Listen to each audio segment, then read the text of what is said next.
Hallelujah. Praise the Lord. Puri po ang ating mga Panginoon. And God bless you po, beloved preacher, beloved brother Ted. Siya po paliwanag po ng pagbigay. Sa inyo po lahat, mga minamahal na mga kapatiran, matatapat na nagbibigay ng kanilang kapot handog. Patuloy po kayong pagpalay po ng ating pong pinakamamahal na Panginoong Kristo ng pagpapala material pisikal. At higit sa lahat po ang espiritual na pagpapala. Hallelujah. Praise the Lord. Tayo po tuloy-tuloy na po. Dadako na po tayo sa ating pong Bible study. Bago po sa ating pong Bible study, join me in prayer. Hallelujah. Praise the Lord. Hallelujah. Praise the Lord. Heavenly Father, in your holy and mighty name, our Lord Jesus Christ, and through the leading prayer of our beloved pastor, evangelist Wilde Estrada Meda, we all humbly come in your throne of grace with a contrite and repentant heart, asking for your forgiveness from all of our sins that we have committed against you, Lord. Yes, Lord, we always displease you in so many ways. Please forgive us. Have mercy, have pity upon us. Cleanse us, O Lord, with your most precious blood that was shed in the cross of Calvary. Create in us a new, clean heart that will do your will until you return. Fill us all with your Holy Spirit and make us worthy of your calling for your kingdom. Heavenly Father, we ask you to bless and anoint your holy word that we're going to share in this Bible study. Be with us and guide us. Be in our midst. We can do nothing without you, Lord. I also ask you, Father, to bless and anoint every single word that will come out from my lips, and let it be a blessing to each and every one of us. Lord, open our spiritual eyes to see and our ear to hear. Give us all wisdom to comprehend and understand your holy word. This is we pray in your holy and mighty name, our Lord Jesus Christ, and through the reading prayer of our beloved pastor, we bind and rebuke all power of darkness, doubts, unbeliefs, hindrances, distraction. Cast out in Jesus' name. Amen, amen. Hallelujah. Praise the Lord. Purihin po ang ating mahal na Panginoon. First and foremost, I would like to give the highest praise, the highest worship, the highest glory, the highest honor, and everlasting thanksgiving to our Lord of Lords, King of Kings, ever dearest Jesus. Hallelujah. Praise the Lord. And I would also give my greetings and double respect to our beloved pastor, Evangelist Wilde Estrada Meda, to his beloved children, beloved grandchildren, great-grandchildren, to his beloved in-laws.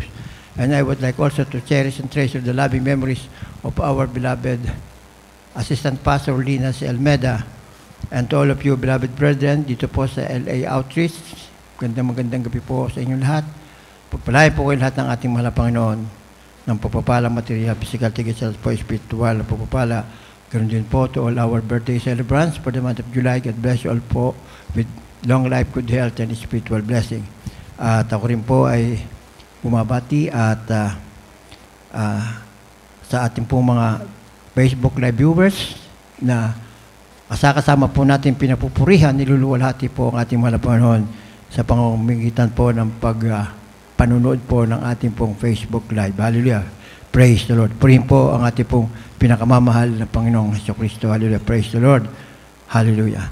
Tayo po, ituloy-tuloy na po ang ating pong pag-aaralan. Ang ating pong topic for tonight is how to seek God. Paano hanapin ang Diyos. Hallelujah. Praise the Lord. And let us start it by reading the holy word of our loving God. Could you please read Psalms 119 verses 1 to 8. Psalms 119 verse 1 to 8. Blessed are the undefiled in the way who walk in the law of the Lord. Blessed are they that keep his testimonies and that seek him with the whole heart. They also do no iniquity, they will walk in his ways. Thou hast commanded us to keep thy precepts diligently. O that my ways were directed to keep thy statutes. Then shall I not be ashamed when I have respect unto all thy commandments. I will praise thee with uprightness of heart. When I shall have learned the righteous judgment, I will keep thy statutes. O forsake me not utterly. Sa Tagalog po, mapalad silang sakdal sa lakad na nagsisilakad sa kautusan ng Panginoon. Mapalad silang nag-iingat ng kanyang mga patotoo na nagsisihanap sa kanya ng buong puso. Oo, silang hindi nagsisigawa ng kalikuan, sila nagsisilakad sa kanyang mga daan. Iyong iniutos sa amin ang mga tuntunin mo upang aming sundin masikap. O matatag nawa ang aking mga daan upang sundin ang mga palatuntunan mo. Hindi nga ako mapapahiya. Pagka ako'y nagkaroon ng galang sa iyong lahat ng mag-autos, ako'y magpapasalamat sa iyo sa magitan ng katwiran ng puso, pagka aking natutuhan ang mga matuwid mong karatulan. Aking tutuparin ang mga palatuntunan mo, o huwag mo akong pabayaang lubos. Amen. Amen. Purihin po ang madalang salita natin, mga Panginoon. God bless you po, beloved preacher, for reading the holy word of our loving God. Hallelujah. Praise the Lord. Ating po munang palakpakan, isang malakas na palakpak po ang ating pong pinakamamahal na Panginoong Kristo. Hallelujah. Praise the Lord. Sabi nga po, we all have ambitions and desires. But as believers, we should contemplate them against God's word. As important as our earthly pursuits, responsibilities, and relationships may be, they cannot compare to the value of a life spent seeking our Heavenly Father. Hallelujah! Praise the Lord. Lahat tayo ay may adikain o ambisyon at hangarin o pagnanais. Ngunit bilang mga mananampalataya, dapat nating pag-isipan o pagnilay-nilayin ang mga ito batay o ayon sa banal na salita ng ating mahal na Panginoon. Kahit gaano kahalaga ang ating makalupang mga hangarin, mga pananagutan at mga relasyon, hindi ito may hahambing sa halaga ng isang buhay na ginugol sa paghahanap sa ating makalangit na Ama. Hallelujah! Praise the Lord. What does it mean to seek God? Ano ba ang ibig sabihin po ng paghahanap sa Diyos? Ang pariralang ito ay naglalarawan ng isang buong pusong pagsisikap na makilala ang Diyos na sumunod sa Kanya ng mas malapit. Paano tayo makakasunod sa Diyos ng mas malapit? Paano natin magugustuhang tayo mapalapit sa ating mahal na Panginoon? Bakit kinakailangan na tayo magkaroon tayo ng close, intimate relationship sa ating mahal na Panginoon? Sa pamamagitan ng ating pagtalima at pagsunod sa Kanyang mga kautusan, tayo nagkakaroon ng close, intimate relationship sa ating pong pinakamamahal na Panginoong Kristo. Subalit, kapag hindi ka nakakatalima at nakakasunod sa mga utos ng ating mahal na Panginoon, sa halip na ikaw ay mapalapit, ikaw ay napapalayo. Hallelujah, praise the Lord. Ang mga naghahangad ng ganitong uri ng pakikisama para mapalapit sa ating mahal na Panginoon ay determinadong gumugol ng oras sa Kanya. Ano yung oras na dapat nating igugol sa ating mahal na Panginoon?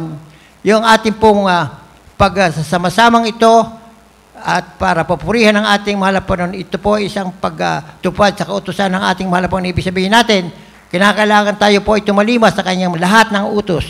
At mahirap, lalo na sa mga may mga hanap buhay, trabaho, na every Wednesday, halos hindi sila makarating sa oras dahil po nanggagaling sila sa kanilang mga hanap buhay, trabaho.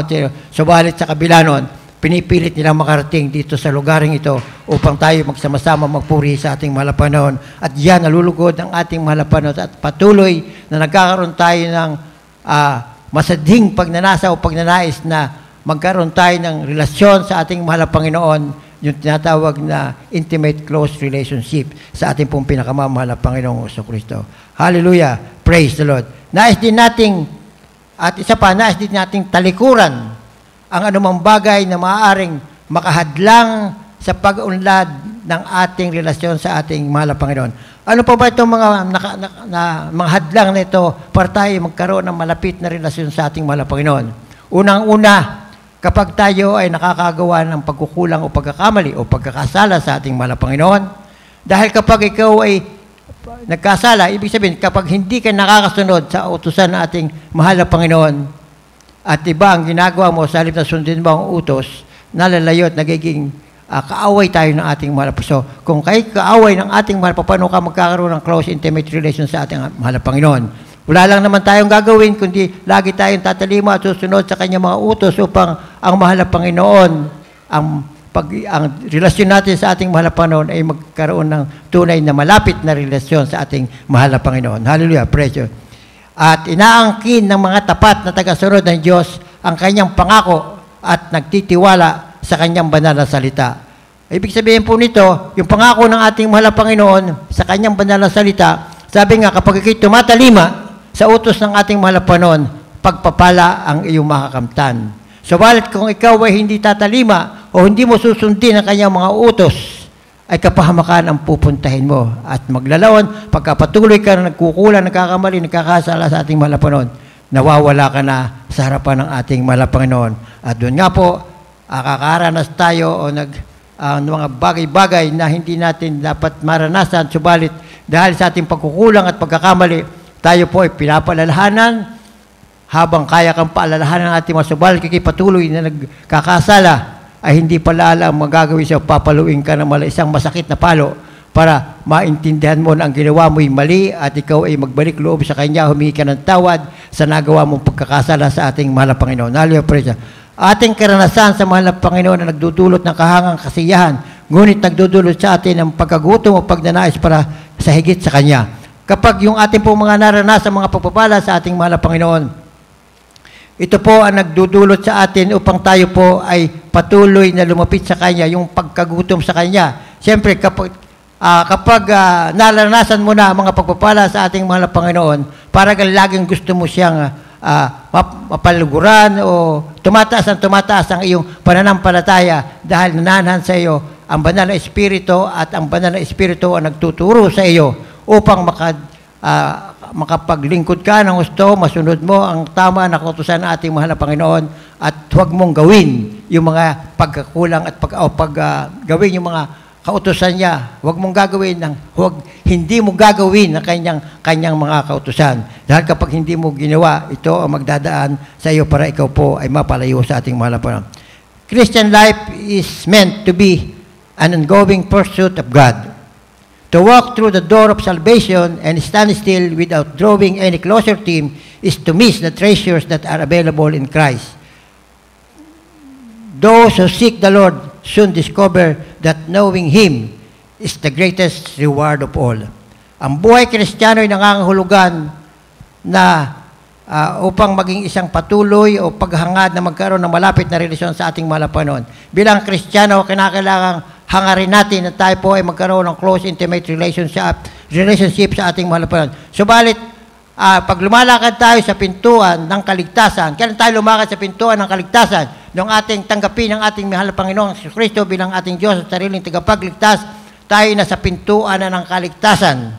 At subalit, kung ikaw ay nasa pinto ng kaligtasan at basta ka lang nakatayo doon sa pinto at hindi ka naman pumapasok o hindi ka lumalapit sa Kanya, ay nakakaligtaan ang mga kayamanan na dapat ipagkaloob sa iyo ng ating mahal na Panginoon. Kapag hindi ka patuloy na naglingkod sa ating mahal na Panginoon, tama nga at natanggap mo na ang ating pinakamamahal na Panginoong Jesucristo, nagpabautismo ka sa kanyang mga pangalan. Subalit hindi ka tumatalima o sumusunod sa kanyang mga utos, nandun ka lang sa pintuan ng kaligtasan, hindi ka pa pumapasok. Ang pagpasok sa pintuan ng kaligtasan at para patuloy kang magkaroon ng relasyon sa ating ay ang pagtalima at pagsunod sa utos ng ating mahal na Panginoon. Pahalagahan natin itong mga bagay na ito na dapat natin gawin dahil, mga kapatid, malapit nang bumalik ang ating mahal na Panginoon. Binigyan na tayo ng ating mahal na Panginoon ng pagkakataon na siya'y makasama natin sa buhay na walang hanggan. Ang akala nung iba, kapag ikaw ay nagbabasa ng Biblia at nananalangin, ay inap na yon. Kinakailangan kung ano ang binasa mo sa Biblia ay namnamin mo, pag nilay-nilayan mo at iyong isabuhay. Gawin mo kung ano ang nabasa mo sa banal na kasulatan. Ipamuhay mo ang salita ng ating mahal na Panginoon at doon magkakaroon ka, gagabayan ka at papatnubayan, hindi ka pababayaan ng ating mahal na Panginoon. Dahil sabi nga po ng mahal na Panginoon, kung ikaw ay tumatalima at sumusunod sa Kanya, ikaw ay aking mga alagad at ako'y iyong iniibig. Dahil kapag sabi nga po ng mahal na Panginoon, kung ako yung iniibig, ay tatalima kayo sa aking mga kautusan. Hallelujah, praise the Lord. Kaya po napakahalaga ang ating pagtalima at pagsunod sa utos ng ating mahal na Panginoon.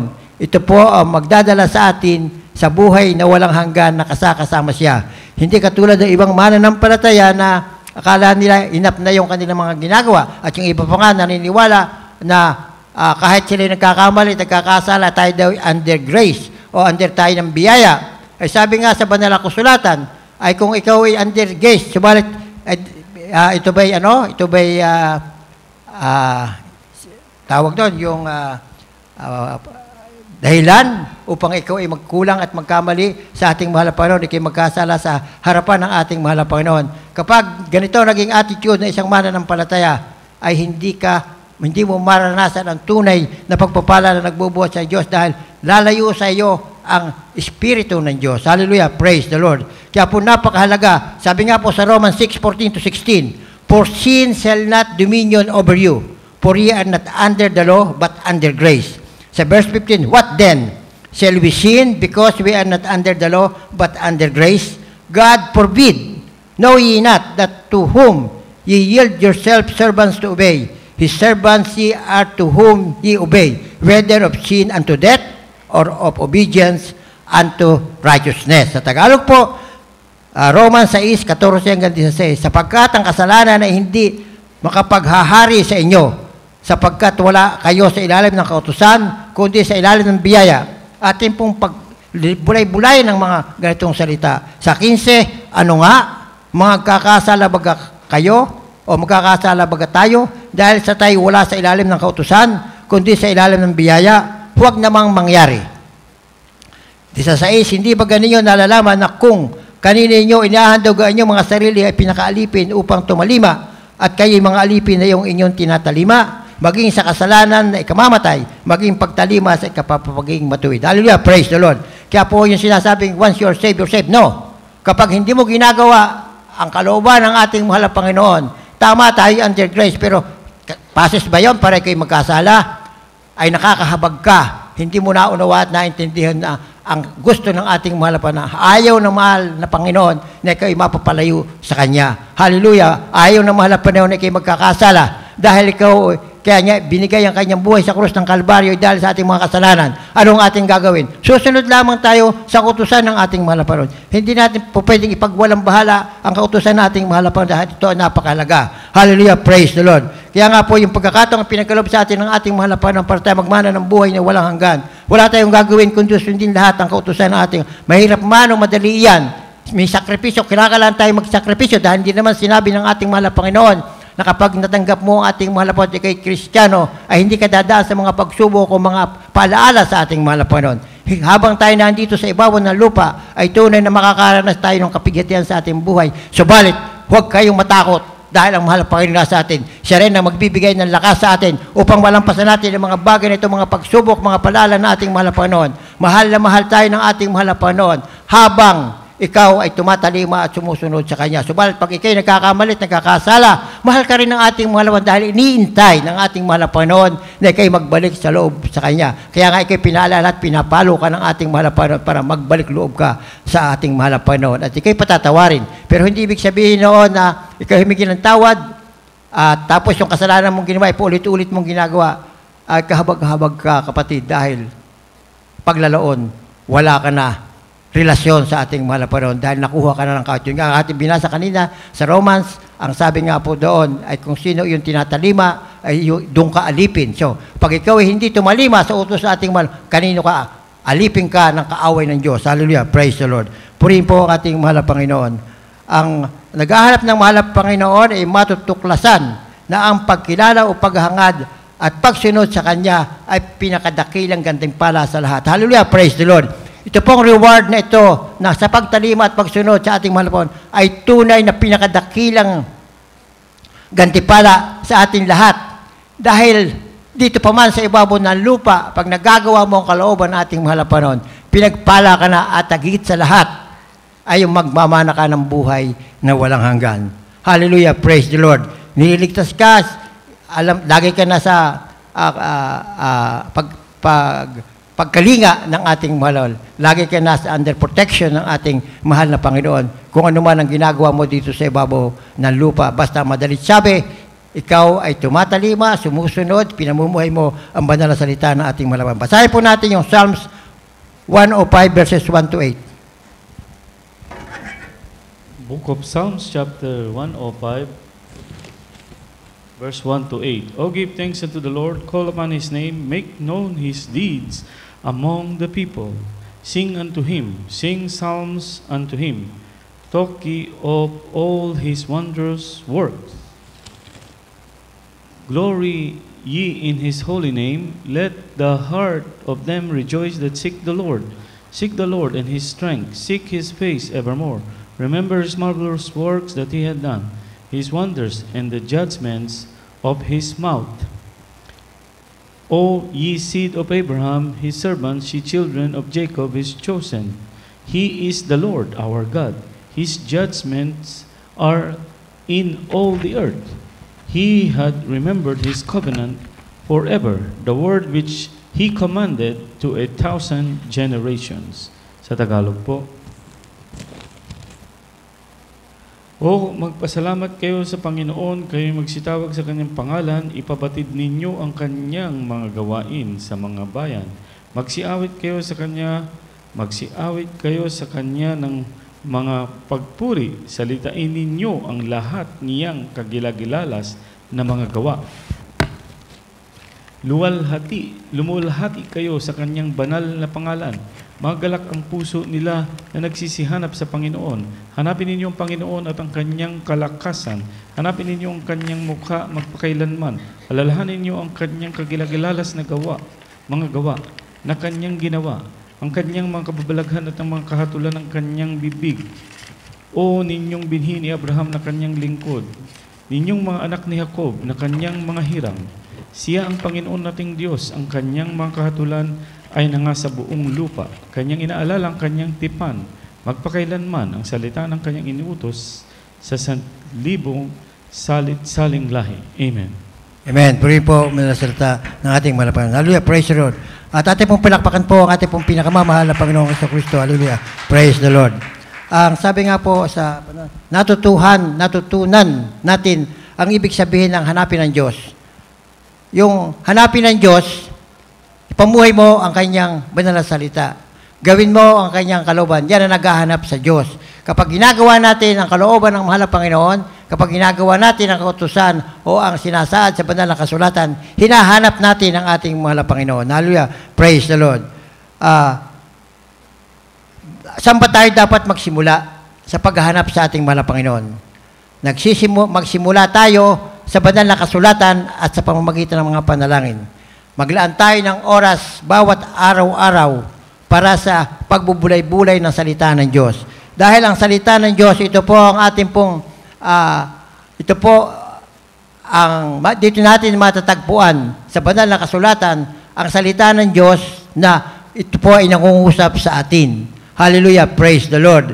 Kaya makikita natin sa banal na kasulatan o sa Biblia na doon tayo kinakausap na ating mahal na sa pamamagitan ng kanyang mga utos na dapat nating sundin. Ibinibigay niya lahat ang dapat nating gawin. Bilang isang mananampalataya, tayo po ay kanyang pinahawakan, tinuturuan tayo na isabuhay ang banal na salita. Ang banal na Espiritu ang nagpapaliwanag o nagpapaintindi sa inyo kapag binabasa nyo ang banal na kasulatan upang ito ay inyong magampanan o may pamuhay hanggang sa pagbabalik ng ating mahal na Panginoon, hanggang sa mamatured o lumago ang inyong pananampalataya sa ating mahal na Panginoon. Dahil paglago ng ating pananampalataya sa ating mahal na Panginoon ay hindi biglaan, ito'y dahan-dahan. Subalit kapag hindi mo na ginagawa ang magbasa ng kanyang banal na kasulatan,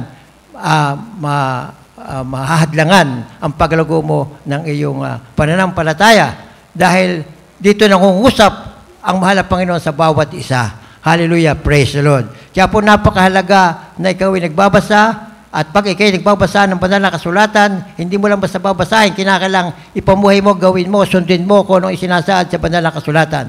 Magbigay tayo ng oras araw-araw sa ating mga buhay na magawa natin ang mga bagay na ito dahil kung hindi natin gagawin, mapapalayo ka sa ating mahal na Panginoon. Yung pagkakataong ibinigay sa iyo ng ating mahal na Panginoon ay mawawala na hindi mo nalalaman paglalaon, wala ka na. At tulad ng maraming mga nakakilala sa ating mahal na Panginoon, balit nawawala pa rin sila sa ating. Bakit? Dahil nagkukulang sila sa kanilang dapat mga gawin. Ang sinusunod nila ay kung ano ang gusto ng kanilang damdamin. Ang kinakailangan, ang ating susundin lagi ay ang salita ng Diyos. Hallelujah! Praise the Lord! Maglaan ng oras bawat araw-araw sa pagbubulay-bulay ng salita ng Diyos. Makinig sa kanyang tinig. Ang tinig ng ating mahal na Panginoon ay ang Biblia, ang salita, ang utos sa banal na kasulatan. Dahan-dahang bulay-bulayin ang ating binabasa. Makipag-usap sa mahal na Panginoon. Magtanong sa Kanya at gamitin ang ating natutunan. Huwag lamang basahin ang banal na kasulatan, pag-aralan ito. Isabuhay, marahil at marahil ang sisimula ito sa isang talata o sa isang bersikulo. Then, maaring sa mga maikling sipi, maaring sabihin ng ilan sa atin, hindi pa ako nakakaranas ng ganyan. Ano ibig sabihin, hindi pa ako nakakaranas ng ganyan? Hindi mo binabasa ang iyong banal na kasulatan. Ang aking payo dito, pumasok ka at makisali ka na. Dahil ito ang hinihingi ng ating mahal na Panginoon. Kinakailangan malaman mo ang kanyang mga utos na gagawin mo at ang kanyang mga utos na huwag mong gagawin. Dahil kapag hindi mo sinusunod ang utos ng ating mahal na Panginoon at sinusunod mo ay ang gusto mo, ay hindi ang mahal na Panginoon ang dinudiyos mo, kundi ang sarili mo o ang buong sanlibutan. Kung anong ginagawa ng sanlibutan, yun ang ginagawa mo. Subalit, kung ang susundin mo ay ang utos ng ating mahal na Panginoon, ikaw ay patuloy na magkakaroon ng close, intimate relationship sa ating mahal na Panginoon. Ipakikita sa iyo, lalo't higit ang kanyang pagmamahal sa pagmamagitan ng pagbibigay sa iyo ng mga pagpapalang material, physical, higit sa lahat po, ang pinakamahalaga sa lahat ay ang espiritual na pagpapala. Ang malalim na bagay ng Diyos ay hindi basta-basta nahuhulog o pumapasok sa ating utak.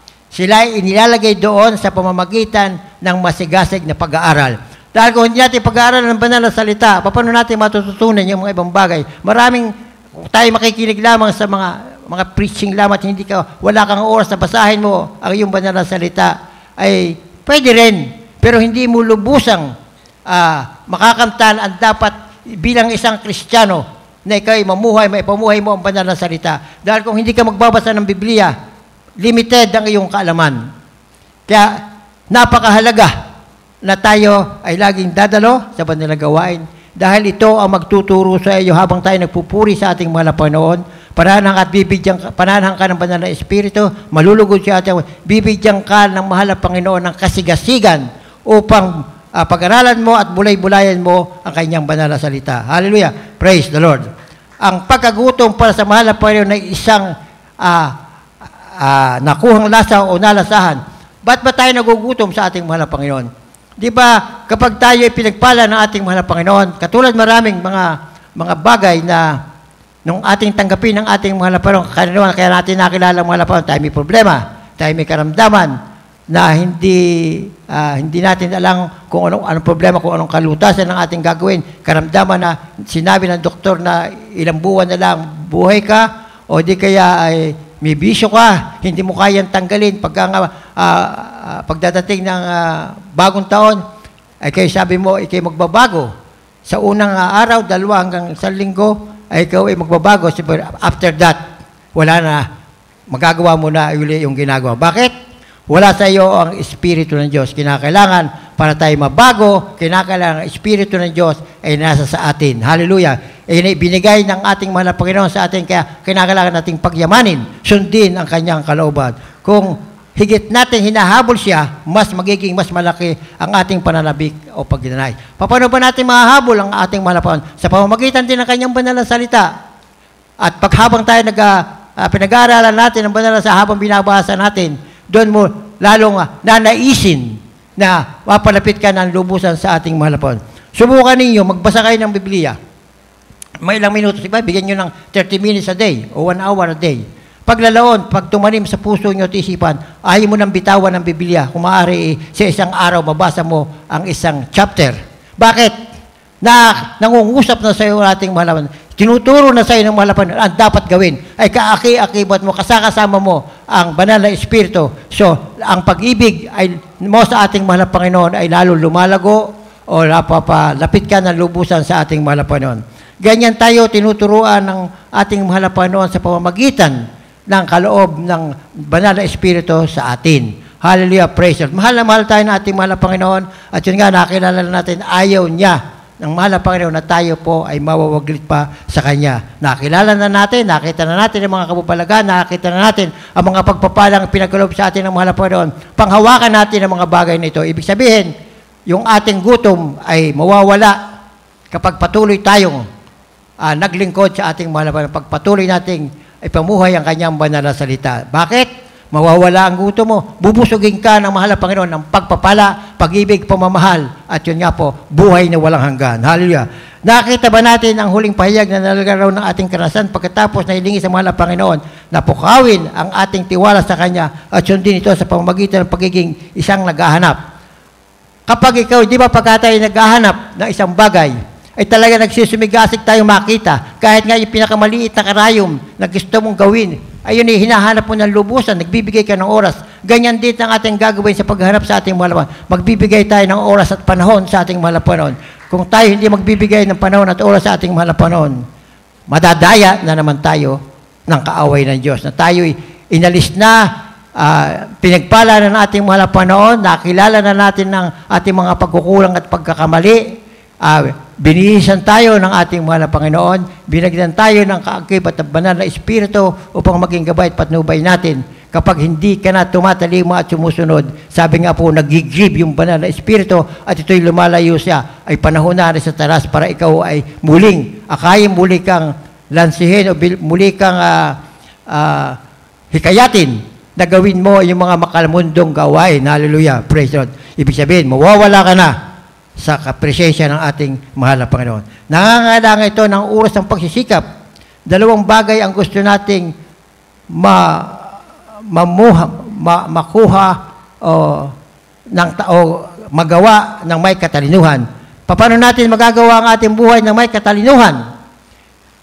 Kinakailangan pong iayon natin sa banal na salita ng ating mahal na Panginoon ang ating gagawin. Iyan ang tunay na katalinuhan dahil lahat tayo, di ka meron sa mga estudyante, merong summa cum laude, magna cum laude, at saka cum laude.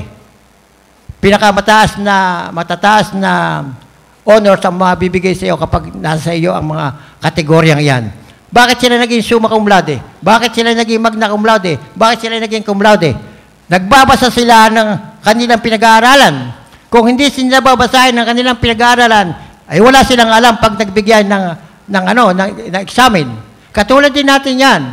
Kapag hindi natin binasa at binigyan tayo ng examen, ay di, pagdating mo, bumalik ang mahaling nakipagkita ka sa ating mahal na Panginoon, na hindi mo nagawa ang kanyang kalooban, ang sasabihin sa iyo ay, hindi ka taga rito.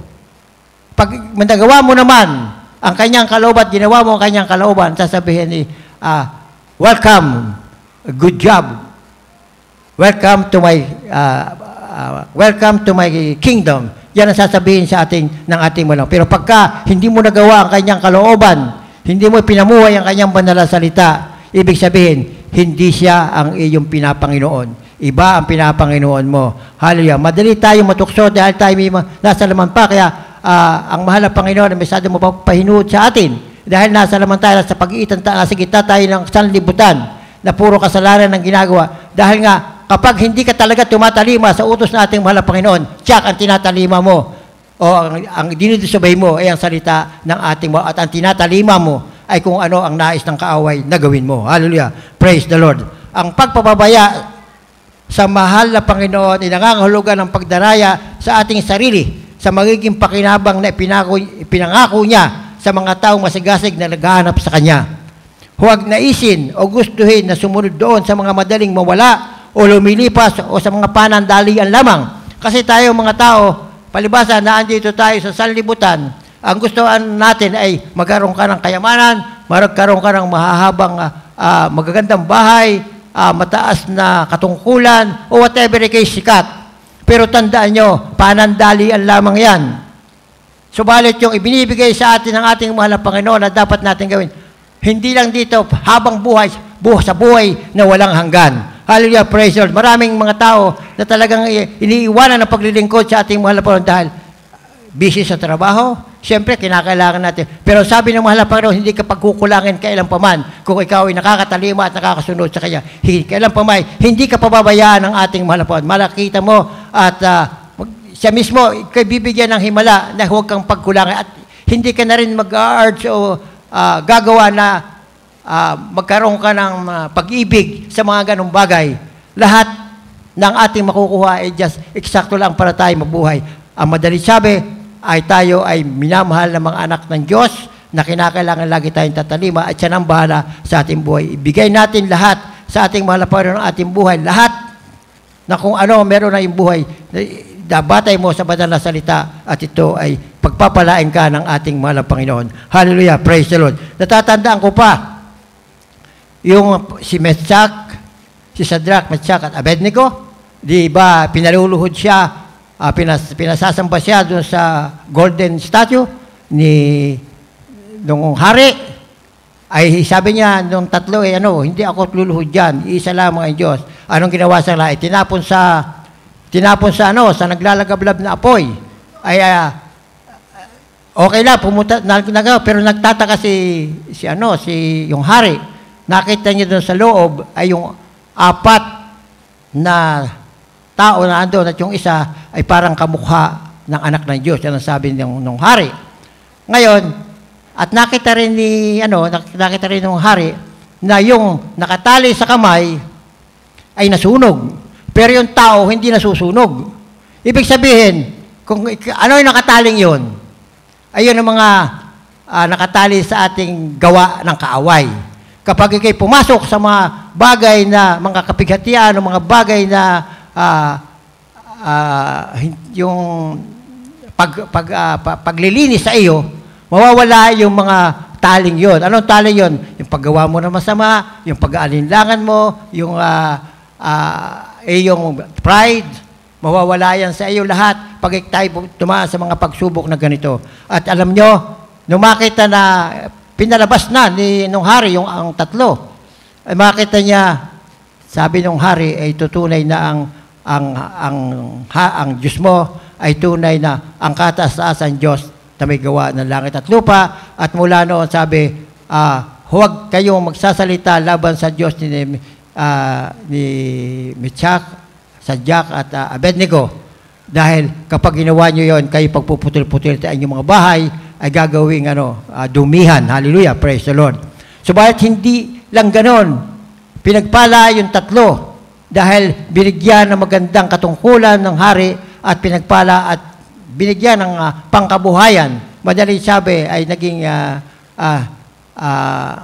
mayroon kung pangkabuhayan, di man binanggit sa banal na kasulatan, basta lahat ng favor ng tatlo ay binigay na ng hari. Hallelujah, praise the Lord. Ganon, ang ating pinaglilingkuran ay tunay na Diyos kapag gagawin natin ang kanyang kalooban at susunod sa kanyang mga utos, tiyak na maraming pagpapala ang ating mga kamtan. At unang-una, ang pagpapala na piliin sa halip na hanapin ang walang hanggang Diyos ay pinagmumulan ng lahat ng kasiyahan, kagalakan at pag-asa. Kapag ang pinili natin ay mapaglingkuran natin ang ating mahal na Panginoon, mapapaglingkuran mo siya sa pamamagitan ng paggawa o pagtalima ng kanyang mga utos, ay bibigyan tayo ng kasiyahan, kagalakan at pag-asa.